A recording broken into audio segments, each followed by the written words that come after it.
হ্যাঁ, এটা আমাদের কাছে খবর ছিল যে আজকে মতলব গতকালকে একটা হিউজ কোয়ান্টিটি গাঁজা মানে ট্রেনে যাওয়ার কথা। তো এটা আমাদের কাছে খবর ছিল গতকালকে মতলব মানে ভোররাত্রে। তো ওই সুবাদেই আমরা পুরা আমাদের যে আরপিএফ আছে, আমরা জিআরপি আছি, প্লাস আমাদের যে আরও গোয়েন্দা দপ্তর আছে, আমরা এটা একটা চক আউট করে নিই পুরা রেল স্টেশন। তারপর আমরা একে একে একদম সব কিছু চেক করে এন্ট্রি দিচ্ছি রেল স্টেশনে।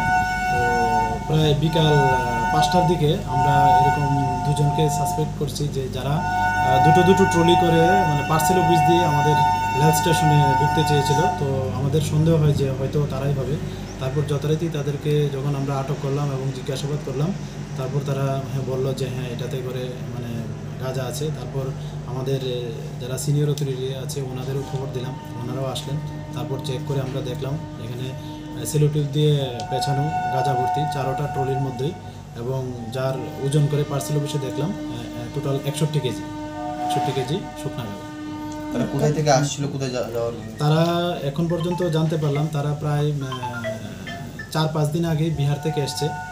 তো আজকে তারা মানে গতদিন তারা ওইগুলি বিহারি আবার নিয়ে যেতে চেয়েছিল কমলাবতী ট্রেন দিয়ে। কোথায় থেকে নিয়ে যাচ্ছিল এটা তো এখনও তারা বলেনি। তো আমরা আজকে মহামান্য আদালতে প্রেরণ করছি, পুলিশ রিমান্ডে। তো আমরা অবশ্যই মতলব লাস্ট ডেস্টিনেশনে পৌঁছতে পারবো আশা করছি। অনুমানিক বাজার মূল্য কত হবে? বাজার ওদের কাছ থেকে তো যা জানতে পারলাম তারা প্রায়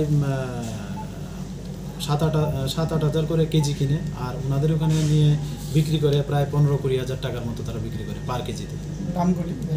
নাম হ্যাঁ, দুজনেই বিহারি। একজনের নাম দীপক কুমার, বয়স 20 বছর, আর বাড়ি পাচারি মালা, এটা পাটনা ডিস্ট্রিক্টে। আরেকজনের হলো রূপন রায়, বয়স 21, ওনার বাড়ি ব্রাহ্মণপুর, এটা বৈশালী ডিস্ট্রিক্ট বিহারে পড়ে। দুইজনের টোটাল কত হবে?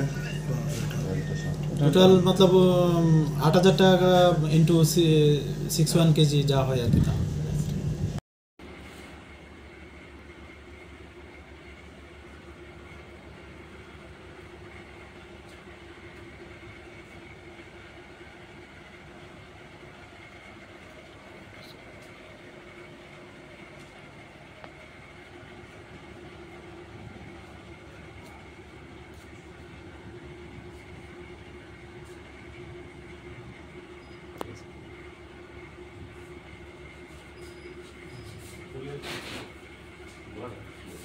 Subscribe to Tripura Info and press the bell icon so that you never miss any latest updates and news on Tripura.